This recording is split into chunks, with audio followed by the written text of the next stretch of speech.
এই ছিল হারুত মারুতকে দুনিয়াতে প্রেরণের কারণ। আর হারুত মারুতকে কোন উদ্দেশ্যে আল্লাহ তাআলা দুনিয়াতে প্রেরণ করলেন? একটাই উদ্দেশ্য, জাদু কি জিনিস, মুজিজা কি জিনিস, এটা পার্থক্য করার জন্য। এই যে লম্বা চূড়া সুলাইমান আলাইহিসসালাতু ওয়াসসালামকে ঘিরে কতগুলো আলোচনা করলাম, এখান থেকে আমরা কি বুঝলাম? প্রথম নাম্বার, সুলাইমান আলাইহিসসালাতু ওয়াসসালামের ব্যাপারে আমাদের আকীদা কেমন থাকতে হবে। সুলাইমান আলাইহিসসালাতু ওয়াসসালাম কি জাদুকর ছিলেন না নবী ছিলেন? আপনারা বলবেন, আমি প্রশ্ন করব, আপনারা বলবেন। সুলাইমান আলাইহিসসালাতু ওয়াসসালাম কি ছিলেন? নবী ছিলেন। তিনি কি জাদু শিক্ষা দিয়েছেন? কাউ থেকে জাদু শিক্ষা নিয়েছেন? সুলাইমান আলাইহিসসালাতু ওয়াসসালামের জমানায় কি জাদু ছিল না এর পূর্বে থেকে আসছে? এর পূর্বে থেকে আসছে। এটার প্রমাণ কি? সূরা বাকারার প্রথম নাম্বার পারা 15 নম্বর পৃষ্ঠার প্রথম দিকে আল্লাহ তাআলা আয়াতে কারিমা নাজিল করলেন। এবার আসেন হারুত মারুত। হারুত মারুত কোনো মানব জাতি না ফেরেশতা? দুইজন ফেরেশতা। এই দুইজন ফেরেশতাকে আল্লাহ তাআলা দুনিয়াতে কেন পাঠাইলেন? জাদু এবং মুজিজাকে পার্থক্য করার জন্য। সুলাইমান নবী ছিলেন আর তোমরা কুফরি করেছো, এটা বোঝানোর জন্য। এই হচ্ছে নবীদের ব্যাপারে, ফেরেশতাদের ব্যাপারে আমাদের আকীদা। যদি আকীদা ঠিক থাকে তাহলে আমরা মুমিন, আর যদি আকীদা ঠিক না থাকে আমরা কাফের। আল্লাহ তাআলা পরবর্তী আয়াতে বলছে, ওয়ালাউ আন্নাহুম আমানু ওয়াত্তাকাউ লামাসুবাতুম মিন ইনদিল্লাহি খায়র লাউ কানু ইয়ালামুন। যদি ইহুদিরা তারা যদি তাদের ঈমানের জায়গায় অটল থাকতো, যদি সুলাইমানের প্রতি তারা ঈমান আনতো এবং তারা ভয় করত, তারা যদি আমার ব্যাপারে ভয় করত, লামাসুবাতুম মিন ইনদিল্লাহি খায়র, তাহলে আল্লাহর পক্ষ থেকে তাদের জন্য যে পুরস্কারটা আমি প্রদান করতাম এটা দুনিয়ার সর্ব উৎকৃষ্ট পুরস্কার হিসাবে থাকতো। সুবহানাল্লাহ। তাহলে বোঝা যায় সুলাইমানের ব্যাপারে যদি আমাদের আকীদা ঠিক থাকে, ফেরেশতাদের প্রতি যদি আমাদের আকীদা ঠিক থাকে, ইহুদিরা যে পুরস্কার পায় না ওই পুরস্কারটা আল্লাহ আমাদেরকে প্রদান করবেন। এবার আমরা আলোচনা করব হারুত মারুত। আমি গত জুমে আলোচনা করেছিলাম যে হারুত মারুতের ব্যাপারটা নিয়েও আমি খোলাসা করব। হারুত মারুত হচ্ছে দুইজন ফেরেশতা। দুইজন কেমন ফেরেশতা? এর পিছনে লম্বা দুইটা ঘটনা আছে, দুইটা বর্ণনা পাওয়া যায়। একটা বর্ণনা হচ্ছে পৌরাণিক। পৌরাণিক বলা হয় কাল্পনিক, যেটার কোনো নির্ভরযোগ্যতা নাই, কিন্তু এটাও তাফসিরের কিতাবে উল্লেখ আছে। সবচেয়ে বড় মুফাসসির তাফসিরে বাইজাবিতে ইমাম বাইজাবি রহমাতুল্লাহ আলাইহি তিনি এই ঘটনা উল্লেখ করে বলছেন, হারুত মারুতের ব্যাপারে যেই ঘটনাটা এখানে ইবনে কাসির তার তাফসিরের কিতাবের ভিতরে তুলে ধরেছেন, এটা পরিপূর্ণভাবে নির্ভরযোগ্যতাহীন একটি বানোয়াট কাহিনী। কাহিনীটা কি? কাহিনীটা হচ্ছে আদম আলাইহিসসালাতু ওয়াসসালামকে আল্লাহ তাআলা দুনিয়াতে প্রেরণের পর যখন তিনি দুনিয়া থেকে বিদায় নিলেন, তখন আদমের সন্তানরা সারা দেশে ছড়িয়ে গেছে, সারা পৃথিবীতে ছড়িয়ে যাওয়ার পরে তাদের ভিতরে এক সময় ধনসম্পদের লোভ ঢুকে গেছে, নারী সম্ভোগের লোভ ঢুকে গেছে। ধনসম্পদ ও নারী সম্ভোগ বলতে ব্যভিচারী লিপ্ত হয়ে যাওয়া, বিয়ে শাদীর মাধ্যমে না, নারী পাইলেই তারা ব্যভিচার লিপ্ত হওয়ার জন্য প্রস্তাব করত। এরকম একটা গর্হিত নিন্দনীয় কাজে আদম সন্তান জড়িয়ে গেছে। এগুলো দেখে ফেরেশতারা বলা বলি করতেছিল, দেখো আমরা আল্লাহর কাছে বলেছিলাম এই জাতি পাঠিয়ে লাভ কি? এই জাতি তো দুনিয়াতে গিয়ে রক্তপাত করবে, ব্যভিচার করবে, খুন খারাপি করবে। এই যে এগুলো তারা করতেছে, আমরা তো আগে আল্লাহকে বলেছিলাম আমরা যদি আজকে তাদের জায়গায় থাকতাম তাহলে কখনো গুনাহ করতাম না। ফেরেশতারা বলা বলি করতেছে। ফেরেশতাদের এই বক্তব্যগুলো আল্লাহ তাআলা শুনে বললেন, ঠিক আছে, তোমাদের কথাই যদি সত্যি হয়ে থাকে, তোমরা যদি মানবের জায়গায় থেকে কোনো গুনাহ না করেই থাকো, যদি এই কথা যদি সত্যি হয়, ঠিক আছে, তোমাদের ভিতর থেকে দুইজন ফেরেশতা পাঠাও, আমি তাদেরকে মানবের যাবতীয় গুণাবলী দিয়ে দুনিয়াতে পাঠাবো, দেখব তারা কি কি কাজগুলো করে। তো ফেরেশতারা পরামর্শ করে দুইজন ফেরেশতাকে সিলেক্ট করলো। একজন ফেরেশতার নাম হারুত, আরেকজনের নাম কি? মারুত। হারুত এবং মারুত দুইজন ফেরেশতাকে সিলেক্ট করলো তাদের পক্ষ থেকে।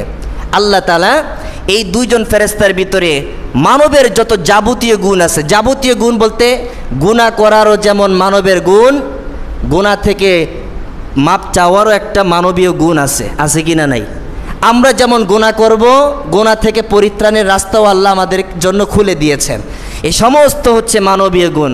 খাওয়া দাওয়া মানবীয় গুণ, পোশাক পরিচ্ছদ মানবীয় গুণ, স্ত্রীর সাথে মিলন করা মানবীয় গুণ, বিবাহ শাদী করা মানবীয় গুণ, বাজার সদাই করা মানবীয় গুণ।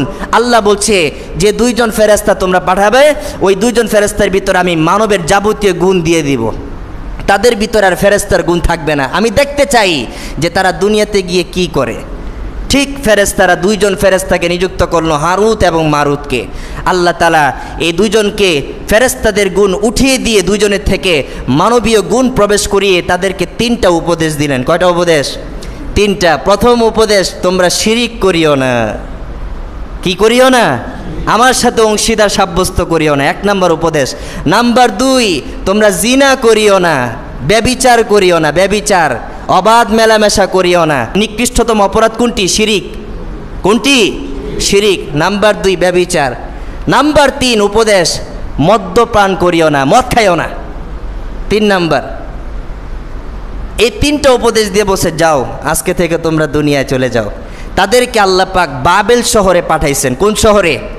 বাবেল। এই ব্যাপারে 3টা রিওয়ায়াত আসছে। মুফাসসিরিনে কেরাম বলছে বাবেল শহরটা কুফার অদূরে অবস্থিত, একটা রিওয়ায়াত। 2 নম্বর রিওয়ায়াত, বাবেল শহরটা ইরাকে অবস্থিত, ইরাকের যে বাবেল শহর।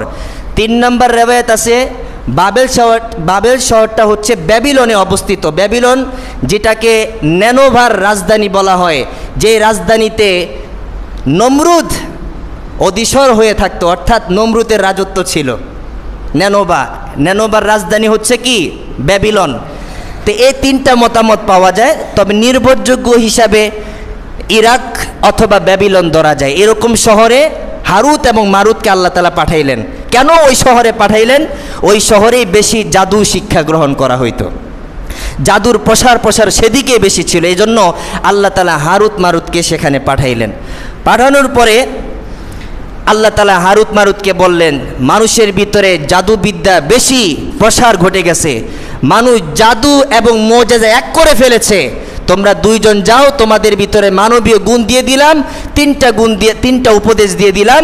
এই 3টা উপদেশের উপরে তোমরা মানুষদেরকে শিক্ষা দিবা জাদু কোনটা আর মুজিজা কোনটা। এই হারুত মারুতকে আল্লাহ তাআলা দুনিয়াতে কেন পাঠাইছেন? জাদু কোনটা আর মুজিজা কোনটা এটা শিক্ষা দেওয়ার জন্য। আর আরেকটা ঘটনাতে আসছে যে মানবীয় গুণ দিয়ে আল্লাহ তাআলা 2 জন ফেরেশতাকে পাঠাইলেন, দেখতে চাইলেন যে তাদের ভিতরে মানবের কোনো গুণাবলী আছে কিনা নাই, না তারা ফেরেশতা থাকা অবস্থায় তারা যেই হালতে ছিল ওই হালতেই আছে, এটা পরীক্ষা করার জন্য আল্লাহ পাক রব্বুল আলামিন 2 জন ফেরেশতাকে পাঠাইলেন জাদু এবং মুজিজাকে পার্থক্য করার জন্য। তারা দুনিয়াতে আসলেন বাবেল শহরে। কোন শহরে বলেন? বাবেল শহরে। এটা কোরআনে কারীমের মধ্যে আসছে, ওয়ামা উনজিলা আলাল মালাকাইনি বিবাবিলা। এই যে বাবেল, আল্লাহ কোরআনে নাজিল করছে বাবেল শহরে, যেটা ইরাকে অবস্থিত। হারুত এবং মারুতকে পাঠানোর পরে তারা 2 জন আসলেন, সমস্ত মানুষকে জড়ো করলেন। জড়ো করে মানুষদেরকে বললেন যে তোমরা যে জাদু নিয়ে পড়ে আসো, তোমরা তো জাদু মুজিজা এক করে ফেলেছ, অথচ জাদু শয়তান থেকে সৃষ্টি, মুজিজা নবীদের থেকে আসে, আল্লাহর পক্ষ থেকে আসে, তোমরা তো এক করে ফেলেছ। সুতরাং তোমরা জাদু শিক্ষা গ্রহণ করিও না। জাদু শিক্ষা গ্রহণ করলে যারা করবে তারা কাফের হয়ে যাবে, এটা কুফরি। আর যদি তোমরা জাদু শিক্ষা গ্রহণ করে এগুলো প্রয়োগ করো তাহলে তোমরা কাফের হয়ে যাইবা, এগুলো তোমরা করিও না। তো মানুষ তো নাসর বান্দা, জিজ্ঞাসা করলে আপনারা কি জাদু সম্পর্কে জানেন?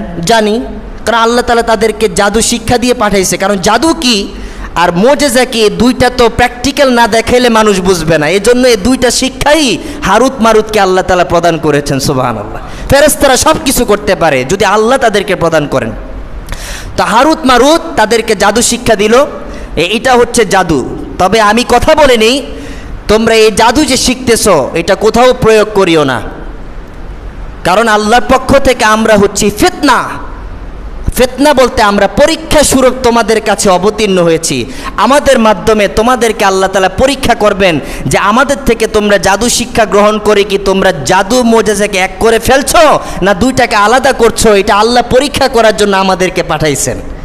সুতরাং তোমরা সাবধান হয়ে যাও, জাদু যদি শিখোই তাহলে জাদু প্রয়োগ করিও না।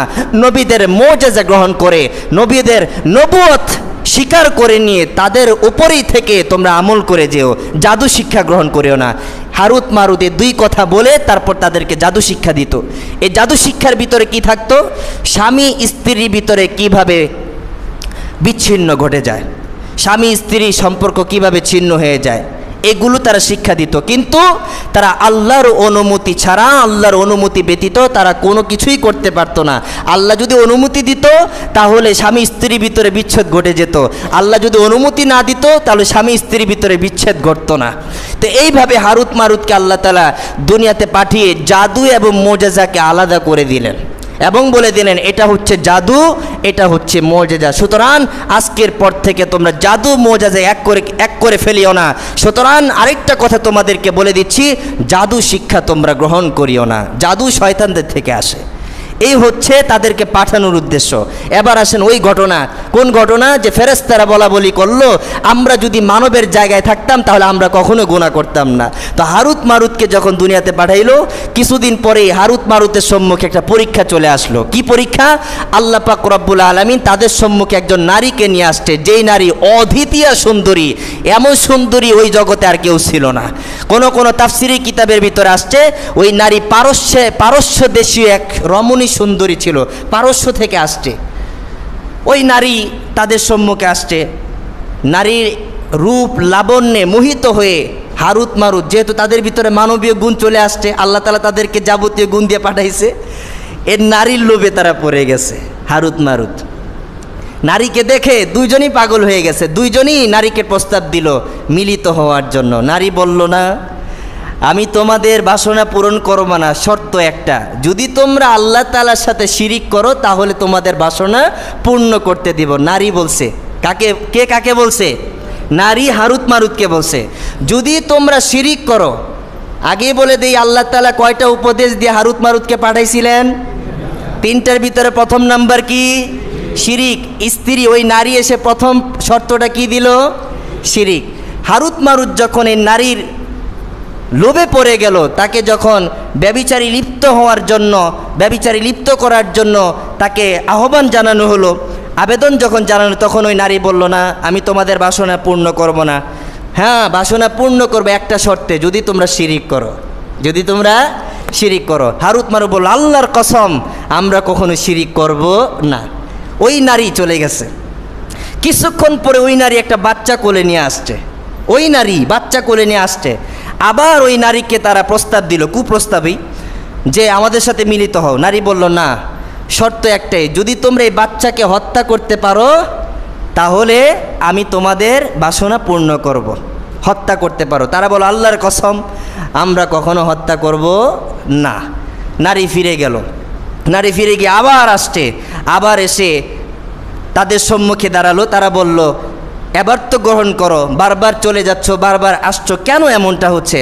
তো নারী বলল, ঠিক আছে, এবার তোমাদের জন্য একটা শর্ত। কি শর্ত? তোমরা যদি মদ পান করো তাহলে তোমাদের বাসনা পূর্ণ করব। আল্লাহ তাআলার তৃতীয় উপদেশ কি ছিল হারুত মারুতের প্রতি? মদ পান। তখন তারা মনে করলো মদ পান করা যেহেতু ছোট গুনাহ, সগীরা গুনাহ, একটু করেই নি। তারা মদ পান করে ফেললো। মদ পান করে ওই নারীর সাথে ব্যভিচারী লিপ্ত হয়ে গেল। ওই মদ্যপান অবস্থায়, নেশার অবস্থায় ওই সন্তানটাকে কতল করলো, আল্লাহ তাআলার সাথে শিরিক করে ফেললো। তাদের হুঁশ ফিরে আসার পর ওই নারী তখন তাদেরকে বলল, তোমরা তো হুঁশের অবস্থায় বলেছিলে শিরিক করবে না, হত্যা করবে না, হ্যাঁ, তোমরা আল্লাহ তাআলার সাথে অংশীদার সাব্যস্ত করবে না, কতল করবে না। এখন তো তোমরা দেখা যায় মদ্যপানের কারণে শিরিকও করে ফেলছো, হত্যা করে ফেলছো, মদ্যপানও করছো, ব্যভিচারও করছো। এই গুনাহ করার পরে হারুত মারুত অনুতপ্ত হয়ে, লাঞ্ছিত হয়ে আল্লাহর কাছে তওবা কান্নাকাটি করতেছিল। লম্বা চূড়া ঘটনা। এই ঘটনা বর্ণনা করে মুফাসসিরিনে কেরাম বলেন, এই যে হারুত মারুত দুইজন ফেরেশতার ব্যাপারে এমন একটা ঘটনা আনা হয়েছে, এর ঘটনার পিছনে কোনো নির্ভরযোগ্যতা নাই, কোনো প্রমাণ নেই।